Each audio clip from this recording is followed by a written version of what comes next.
Krishna Prabhu. Om Ajnanatimidandhasya Jnananjana Chakshurunmilitamena Tasmai Shri Gurave Namah. Hare Krishna, Krishna Krishna, Hare Hare, Hare Ram, Ram Ram, Hare Hare. Srimad Bhagavad Gita ki jai, Srila Prabhupada ki jai, Shri Krishna Bhagavan ki jai. So I think last week we talked about how and that devotional service to other devatas. Krishna says that it is also done as devotional service to him. Worshipping other devatas is also same as worshipping him, but it is indirect or done in a wrong way. Ye panya devata bhakta yajante shraddhayanvita te api mameva kaunteya yajante avidipurvakam. And why he says that? Because aham hi sarva yajnanam bhokta cha prabhurevacha, that I am the actual enjoyer of all the yajnas, and I am actually the bhokta, enjoyer and prabhu for all the yajnas. And one who does not know me in this way, tatvata, na tu mam abhijananti, tatvena, what happens to them? They fall down again in this cycle of birth and death in this material pool, chavantite. And then we also saw the next verse that yanti deva vrata devan pitrun yanti pitruvrataha bhutani yanti bhuteja yanti madhyajinopima. So the destination of other different worship is different, because it's not that all the paths of worshipping different devatas lead the same way. We sometimes hear that if we worship any devata, it is the same. But Krishna clearly says that here it is not the same. First he claims that it is avidipurvakam, worship of other devatas. And here he says that one who worships the devata, yanti devavrata, one who does vrata for other devatas, they go to their planets. So those who worship demigods will take birth among the demigods. Then what happens to the pitras? Some people worship their ancestors, so they go in a planet called Pitraloka. Or Bhutani. Bhuta literally means here the ghosts, pishachas, as well as aghoris or other living entities like politicians or leaders or managers, CEOs, and other stuff. All the living entities who have a little bit more power than us. If we worship them, so we attain something like them also. So ghost and spirit will take birth among such beings. So we will probably, if somebody is worshipping ghosts and spirits, they will eventually go to their type of life. But yanti madhyajinopi mam. But who worships me, they will come to me. Now the question may come then, how do we worship? And I think once Gandhali Mataji had asked, how do we worship? How do we serve Parabrahma? So to know that, we need to know who or what is Parabrahma first. And once we know who is Parabrahma, and then it is easier for us to worship, right? Because Parabrahma, when we say Brahma, it is always the thought or comes to our mind is Brahman, a realization that is impersonal Brahman. And that's what many so-called religious principles, the religions, they think that God is impersonal. He does not have a form. They actually call Sanatan Dharma, where we worship we perform the deity worship. They degrade this as idol worship, and they say that this is you are doing it in wrong way. That's how staunch they are, particularly the Abrahamic religions mostly. And even in Sanatan Dharma, impersonalism is very prominent, that God doesn't have a form in some cases. But that is not true. According to Bhagavad Gita, Krishna says that he has a form, he has a spiritual form. And then in the 10th chapter, Arjuna also confirms who is Parabrahma. So in the 10th chapter, I think 12th verse or so, he says, Param Brahma Param Dhama, Pavitram Paramam Bhavam, Purusham Shashvatam Divyam, Adi Devam Ajam Vibhum. So when Krishna tells him that he is the source of everything, and then he is the ahaṁ Sarvasya Prabho Matta Sarvam Pravartate. Then after those 4 verses, that is called Chatushloki Bhagavad Gita, 8 to 11, then Arjuna confirms here that Param Brahma. So you are actually Param Brahma. So when we know who is Param Brahma or what is Param Brahma, then we can understand how it is like worshipping Param Brahma, or whom should we really worship.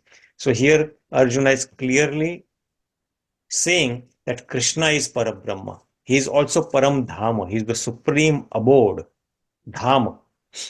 He is the purest, Pavitram, and Paramam. He is the supreme in everything. Bhavan. Bhavan means you, when we respectfully call other Bhavan. And then Purusham. He is a person. Purusham literally means person as well as the enjoyer, the supreme enjoyer.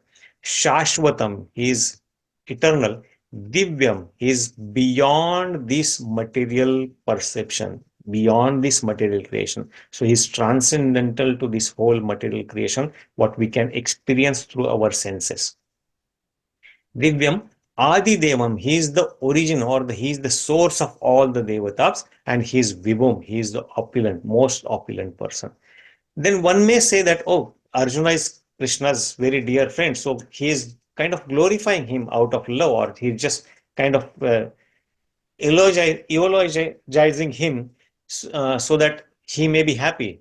So because, oh, you are my friend, so I'm going to glorify you. No, he says, ahuštvam rishayas sarve.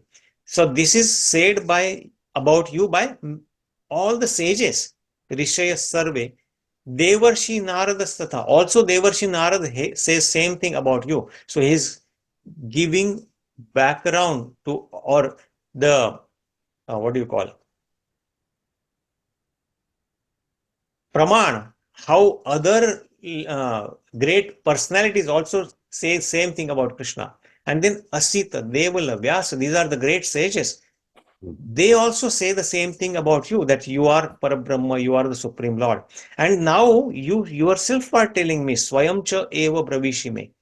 And now you yourself are telling me, so I accept this, that you are Parabrahma. So now coming back to today's verse, what we are going to discuss. So how do we worship Parabrahma? So this verse and next verse, it gives us some kind of way how we can worship. So let's recite this verse. Patraṁ puṣpaṁ phalaṁ toyaṁ. Patraṁ puṣpaṁ phalaṁ toyaṁ. Yo me bhaktya prayacchati. Yo me bhaktyā prayacchati. Tadahaṁ bhakty-upahṛtam. Tadahaṁ bhakty-upahṛtam. Aśnāmi prayatātmanaḥ. Aśnāmi prayatātmanaḥ. Patraṁ puṣpaṁ phalaṁ toyaṁ. Patraṁ puṣpaṁ phalaṁ toyaṁ. Yo me bhaktya prayacchati. Yo me bhaktyā prayacchati. Tadahaṁ bhakty-upahṛtam.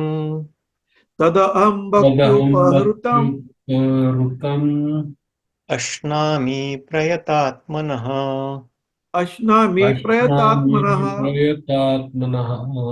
Okay, we can take a couple of recitations about Rajesh Parve Prabhu.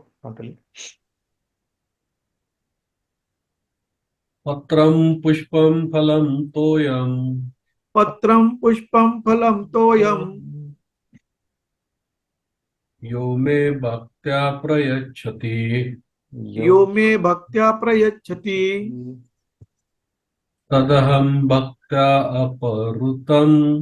Tadahaṁ bhakty-upahṛtam.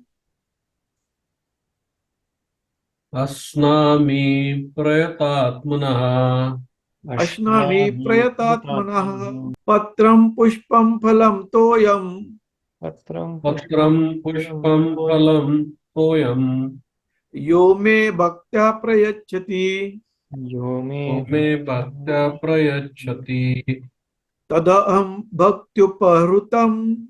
Tadahaṁ bhakty-upahṛtam. Aśnāmi prayatātmanaḥ. Aśnāmi prayatātmanaḥ. Thank you, Prabhuji. So word for word meaning is patraṁ means leaf of a tree or something. Puṣpaṁ means a flower. Phalaṁ means a fruit. Toyaṁ means water. Ya means whoever. Me means unto me. Bhaktyā means with devotion, with bhakti. Prayacchati means offers. Tat means that. Ahaṁ means here Krishna is saying that I am. Bhakty-upahṛtam means offered in devotion. Bhakty-upahṛtam.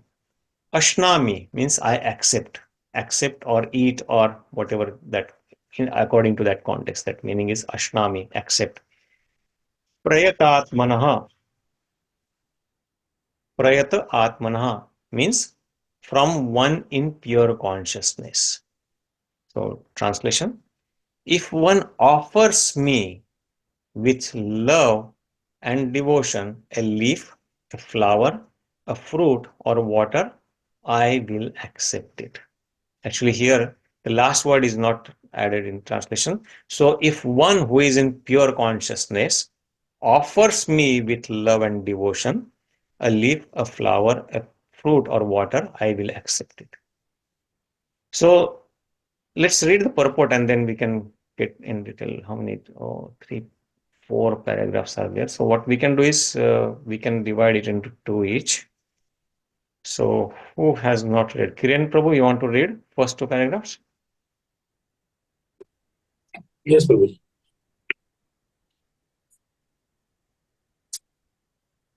For the intelligent person, it is essential to be in Krishna consciousness, engage in the transcendental loving service of the Lord, in order to achieve a permanent, blissful abode for eternal happiness. The process of achieving such a marvelous result is very easy and can be attempted even by the poorest of the poor, without any kind of qualification. The only qualification required in this connection is to be a pure devotee of the Lord. It does not matter what one is or where one is situated. The process is so easy that even a leaf or a little water or fruit can be offered to the Supreme Lord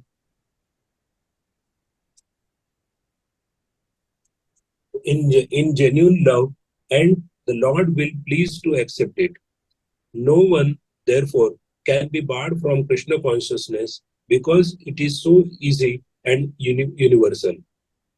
Who is such a fool that he does not want to be Krishna conscious by this simple method and thus attain the highest perfectional life of eternity, bliss and knowledge?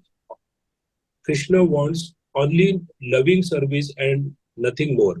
Krishna accepts even a little flower from his pure devotee.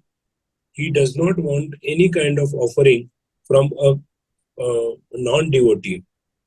He is not in need of anything from anyone because he is self-sufficient, and yet he accepts the offering of his devotee in an exchange of love and affection. To develop Krishna consciousness is the highest perfection of life. Bhakti is mentioned twice in this verse in order to declare more emphatically that bhakti or devotional service is the only means to approach Krishna. No other condition, such as becoming a brahmana, a learned scholar, or a very rich man, or a great philosopher, can induce Krishna to accept some offering. Without the basic principle of bhakti, nothing can induce the Lord to agree to accept anything from anyone. Bhakti is never casual. Causal. Okay. Bhakti is never causal. The process is eternal. It is direct action in service to the absolute whole.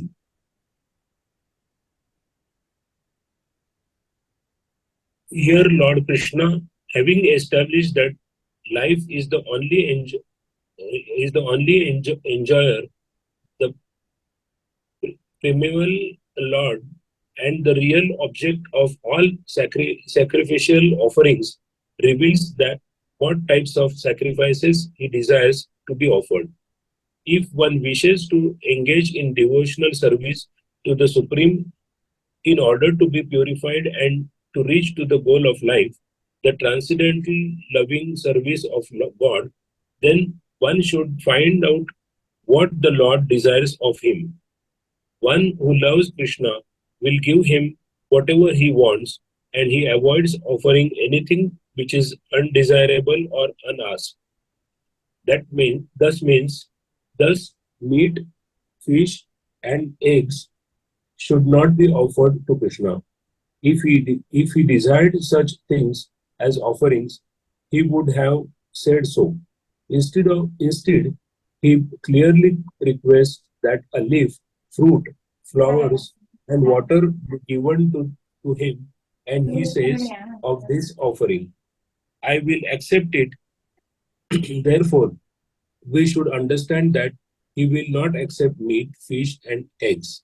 Vegetables, grains, fruits, milk, and water are the proper foods for human beings and are prescribed by Lord Krishna himself. Whatever else we eat cannot be offered to him, since he will not accept it. Thus, we cannot be acting on the level of loving devotion if we offer such foods. Thank you so much, Kiran.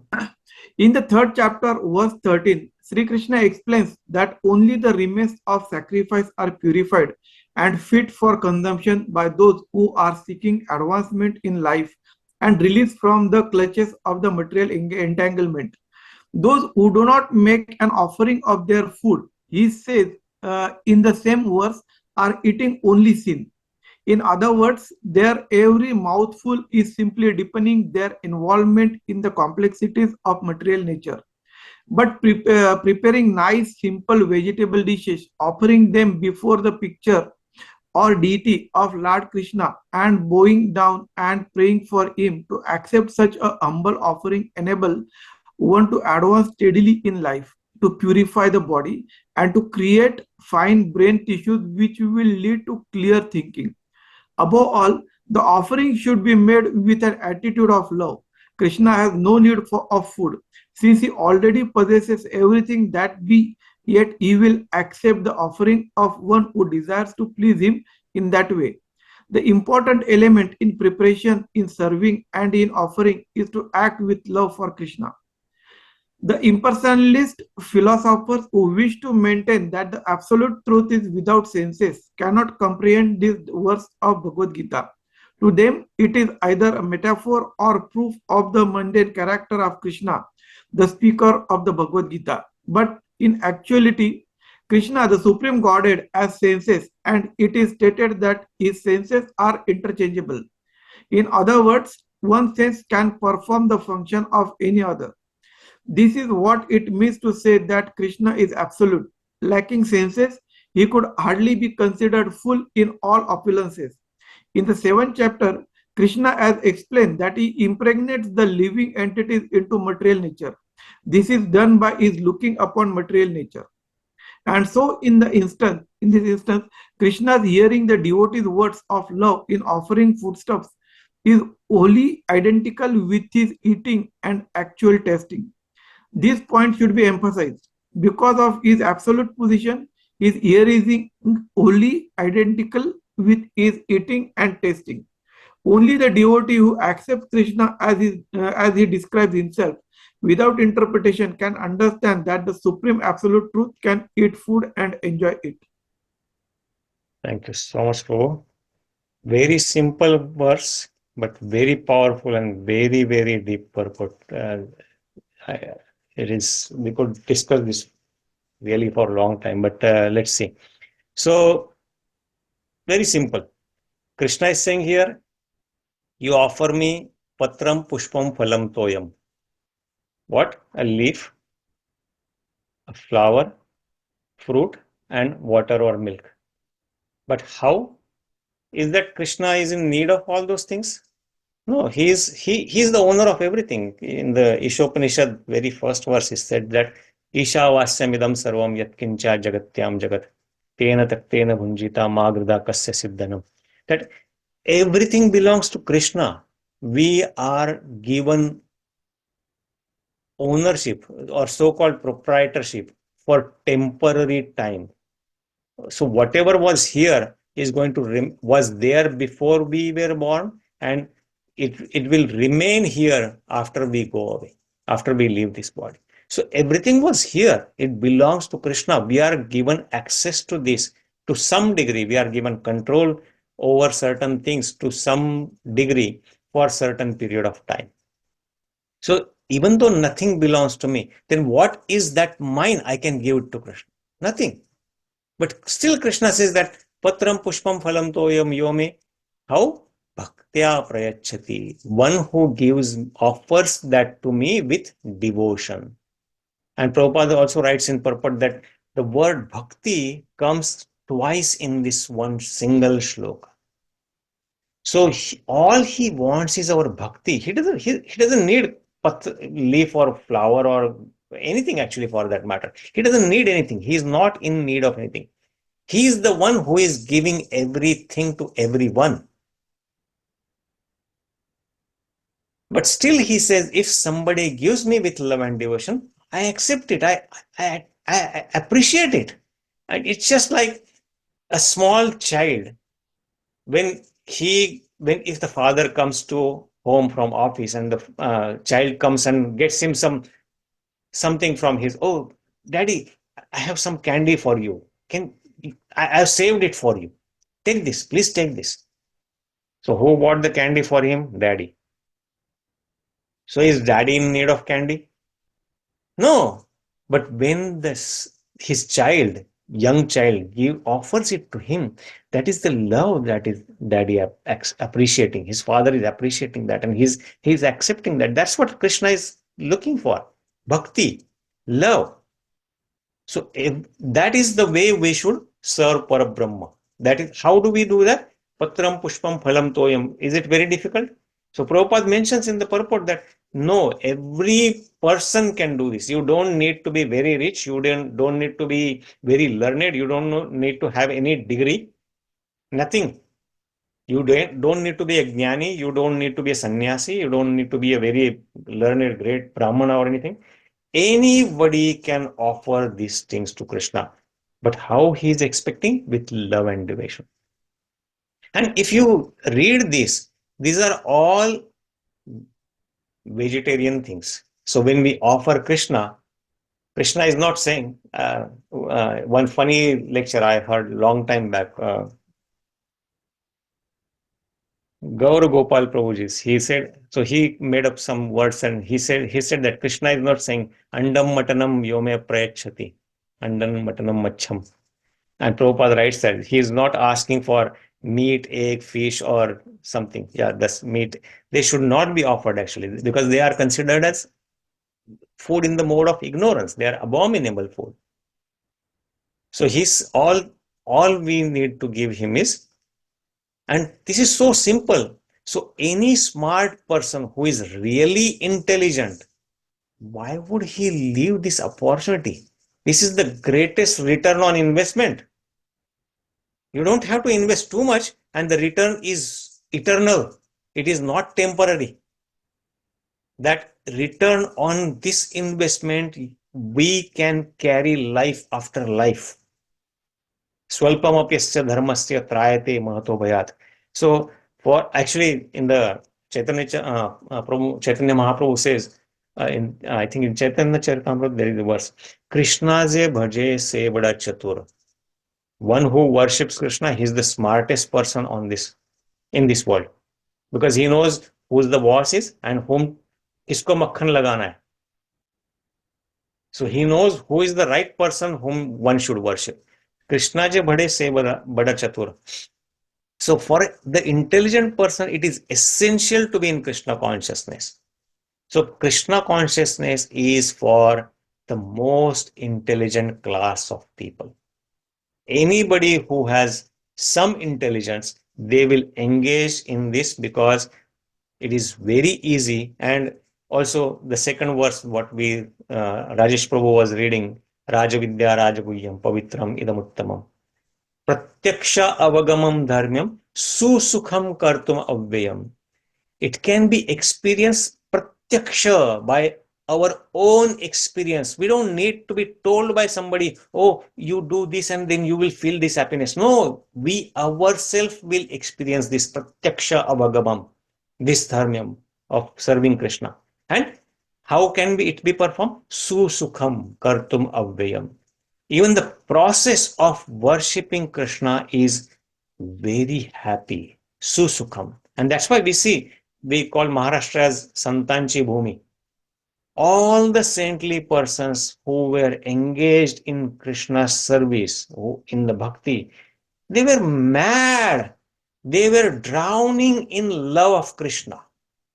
They were so happy. So, susukham kartum avyayam. Who will live that happiness? All we are working hard in this life, studying, going to school, studying hard, getting degree, and then going 8 to 5 job and traveling here and there. What for? What is the goal of life? Happiness. Everybody is seeking after happiness. That's the only goal of life. Somebody is seeking in different way, somebody is seeking in different way. But everybody wants to be happy and everybody wants to mitigate their miseries. But is it happening? Are our miseries going away? Many times, by in search of happiness, all these things we are doing, we are increasing our miseries. But this process, what Krishna is giving us in Bhagavad Gita, is susukham kartum avyayam. At every step, there is happiness.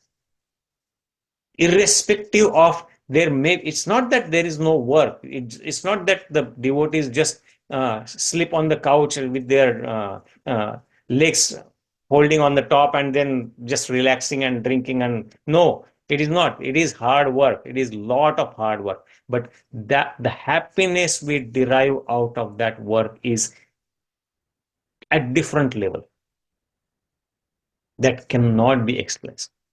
So that is the real happiness, and that stays us with eternally. So, and the process is very simple. Krishna is saying, you just offer me patraṁ, puṣpaṁ, phalaṁ, toyaṁ with love and devotion. And maybe in the beginning, we don't have devotion. We don't have love for Krishna. We will do that mechanically. It may seem cumbersome. Oh, I have to get up in the morning. I have to remember I have to offer it to Krishna. I just ate it. What can I do? No, slowly it will come. The more and more we find importance of the process, the easier it will become in our life. How important this is, that's what Krishna is telling this. So the process is so easy that anybody can do it. A little, even a leaf, water, fruit can be offered to the Supreme Lord with love, and he will be pleased and he accepts this. And so bhakti is the only solution for all problems. That's what Bhagavad Gita tells. Many people misinterpret this. Oh, this is the best philosophical. Yes, it is. But what is the goal of the understanding that whole philosophy, that even in this verse we are reading? The process is simple, and this word bhakti, because Krishna is bhavagrahi Janardana. He doesn't need anything. He's looking after our love. He's seeking for our prema. That's all a loving father needs. He can maintain the whole family. And this whole creation is Krishna's family. He's maintaining everybody. Nityo nityanam chetanas chetananam eko bahunam yo vidadhati kaman. He is the nitya among all. He is the supreme nitya among all nitya. He is the supreme eternal. He is the supreme consciousness of all the consciousness. He is the source of all the consciousness. Chetanas chetananam eko bahunam. He is the one who is vidadhati kaman. He is the one who is fulfilling needs and desires of all the other living entities. What does he need? He doesn't need anything. Everything belongs to him. But still he says, oh, give me leaf, little flower, little water. Why? Is he begging us? No. He is looking for our Lord. He wants us to come back to him and associate with him eternally. And that's the reason he is asking this. Patraṁ puṣpaṁ phalaṁ toyaṁ yo me bhaktya prayacchati. Just like when we go to Gangaji and we offer water to Ganga, where do we get the water from? We stand in Ganga, get the water from Ganga, offer some prayers, and offer the same water to Ganga. Did by my offering the palm full of water of Gangaji increased? And who gave that water to me? Gangaji. So it's the same thing. Everything I get from Krishna, I am giving it back to him. Is it going to make big difference for him? But it is going to make huge difference for me. And that's what it is he's trying to tell us. But when he says that you give me, it's not that somebody may say then, oh, Krishna wants only patraṁ puṣpaṁ phalaṁ toyaṁ. So I'll give him only patraṁ puṣpaṁ phalaṁ toyaṁ, leaf, water or flower, and I'll make biryani for myself, or I'll have rasgulla for myself. Is Krishna that dumb? He's the smartest guy because he's the source of all smartness. He knows who is cheating, and he is the greatest cheater. Nobody can cheat him. He can cheat everyone. So it's not like that. He knows what is in our heart. Sarvasya chaham hridhi sannivishto. He is situated in our heart, and he says that matta smriti jnanam apohanam cha. From me comes smriti, that is remembrance, jnanam, knowledge, and apohanam, forgetfulness. I am the one who is giving you all this knowledge and remembrance and forgetfulness. Are you trying to cheat me? No, Krishna, we cannot cheat Krishna. So whatever with our good intention can offer with love to Krishna, that's what he is after. So if we can prepare nice food stuff for him, that's great, because that is the way we can show love. When somebody is coming to our house, we love them. Our parents are coming, our friends are coming. We want to prepare best dishes to satisfy them, right? We want to prepare the best food, or what is the special? Or we may sometimes ask, if somebody is coming to our house, what do you like, Prabhu? I can make that for you. What is your favorite dish? We'll cook that for you. Or we will get, somehow or other, we'll make sure that we prepare that because we want to satisfy him. So why not that to Krishna? We should try to learn what Krishna is after, and using all these things, patraṁ puṣpaṁ phalaṁ toyaṁ, we can prepare nice food stuff, very sumptuous, very nice and rich food. And that's why when you may have heard word chappan bhog, so devotees are so much in love for Krishna, they prepare so different. So all the vegetables and milk and water and everything they use, that falls in this category, and they offer it to Krishna. Krishna, please eat this. And what does Krishna do? Does he take it away? No, he just accepts it just by seeing. He doesn't have to eat by just like us. He just by seeing that he accepts this, because his senses are what do you call? They can function all the other. He can use any sense for any work. Just like for seeing we use only eyes, for smelling we use only nose, for eating we have to use tongue. No, angani yasya sakalendriya vrittimanti. So Krishna can do everything with every sense. He can eat by his eyes also.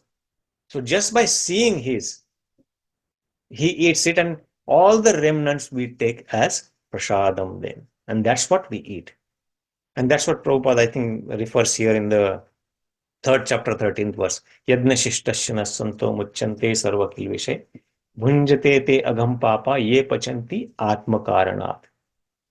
Yadna shishtasya santo. So all the devotees, santa, what do they eat? They eat only the food that is offered to Krishna. So they eat only prasad. So the devotees are neither vegetarian nor non-vegetarian nor what any pescatarian or anything.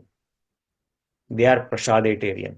They eat only prasad. They eat only food that is offered to Krishna. Because by doing that, they get free from the sin. So even eating is considered as sinful activity. It doesn't matter if you are eating vegetarian or you are eating sattvic or anything. Yadnya shishta shinasanto muchante. They are free. Sarva kilvishay, from all the sinful reactions. But bhunjate te agham papa ye pachanti atma karanat. One who cooks for his own sense gratification, atma karanat, and eats bhunjate te without offering to Krishna. What does it say? They eat only sin. Bhunjate te agham papa. They are eating verily only sin.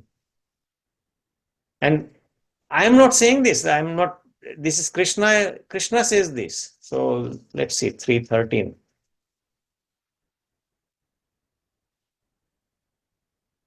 So Krishna in the 3rd chapter, we read this already.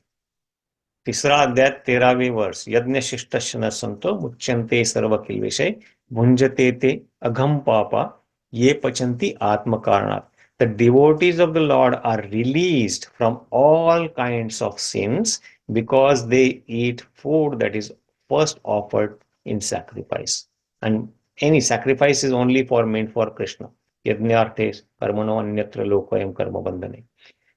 Others who prepare food for personal sense enjoyment verily eat only sin. So we don't even know that we are performing any sinful activity. And entangling ourselves in this material creation, janma mrityu jara vyadhi, after this birth we are preparing another material body and then again going through cycle of birth and death unknowingly. And the only reason we are stuck here is ajnana, ignorance, because we are ignorant of this, and that is the knowledge Krishna is trying to give in Bhagavad Gita. And for that we need Guru. That's why the very first verse in the Mangalacharan prayer, what do we recite? Om ajnana timirandasya jnananjana shalakaya chakshur unmilitam yena tasmai shri guruve namah. I offer my obeisances to Guru. Why? Because ajnana timirandasya, he is removing all the darkness of ignorance. Ajnanacha jo andhakar hai, ajnana timira, he is removing that from my eyes. Jnana anjana shalakaya, and he is adding, or he is putting anjana, ointment of jnana, knowledge, in my eyes. Om ajnana timirandasya jnananjana shalakaya chakshur unmilitam. He's opened my eyes with knowledge. Chakshur unmilitam yena tasmai shri guruve namah. That's why we need Guru. Not just because, oh, it is a fashion to keep a Guru and I should have a Guru. No. The real Guru is who gives us real knowledge that is coming from Guru Shishya Parampara, from Bhagavad Gita, and then he opens our eyes by that knowledge, Jnana Chakshu. And only by Jnana Chakshu we can understand this spiritual science. This is not any mundane, ordinary book. So that's what Krishna is telling here. And again here he says that, oh, I eat it. So is he impersonal then? He's person. So that's what Prabhupada refutes here, that the impersonalist philosophers who wish to maintain the absolute truth is without senses. Oh, he's just light and he doesn't have anything and he does not have senses. No, his senses are spiritual. That's why we cannot see this. But he says that, oh, aśnāmi, I eat it. When you offer me with love and devotion, I eat it. So he is a person. Purusham shashvatam divyam. That's what we read in the earlier, right? So he is a person. So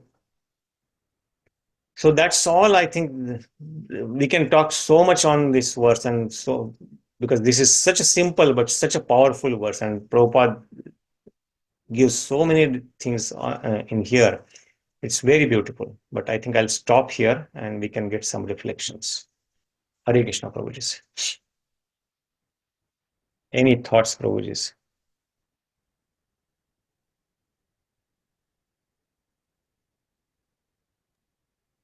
Prabhuji मला वाटतं आपण हे म्हणजे we are talked about this before आणि I think many of us are started offering whatever we cook or prepare right before we consume it.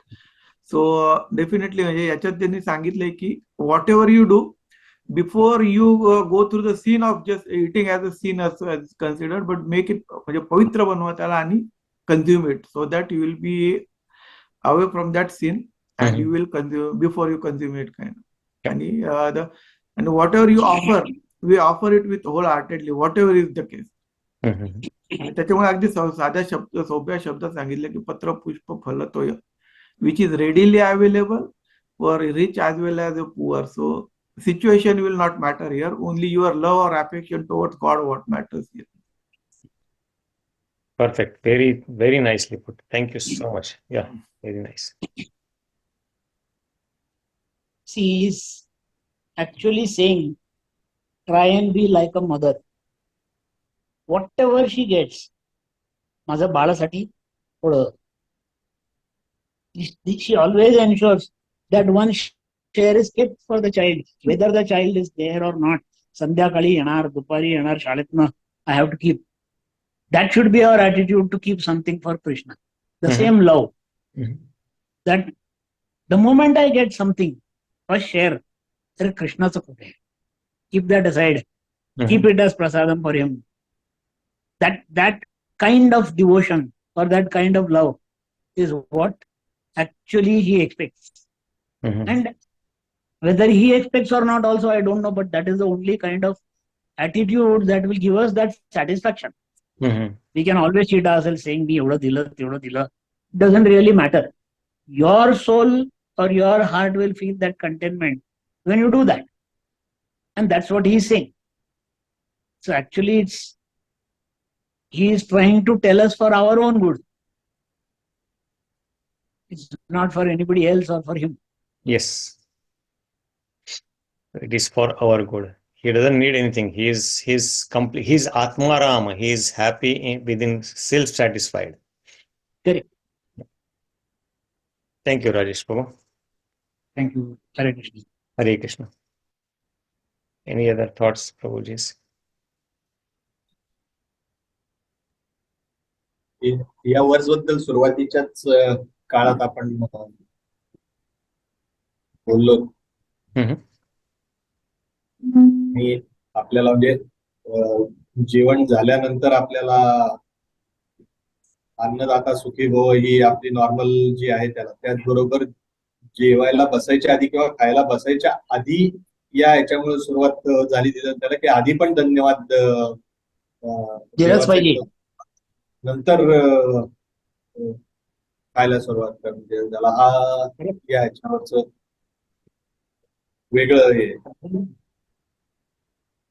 So the proper vidhi actually mentioned in scripture is we offer it to the deity. So we first give it to him and then accept. So when we give it to him, it is not called prasada. He doesn't need prasada. Prasada means mercy. We need mercy. So when we offer to him, it is called bhoga because he is the supreme enjoyer. He is the real original enjoyer. So we offer it to him and then we accept it as his mercy. So then it becomes prasada and then we eat it. Correct.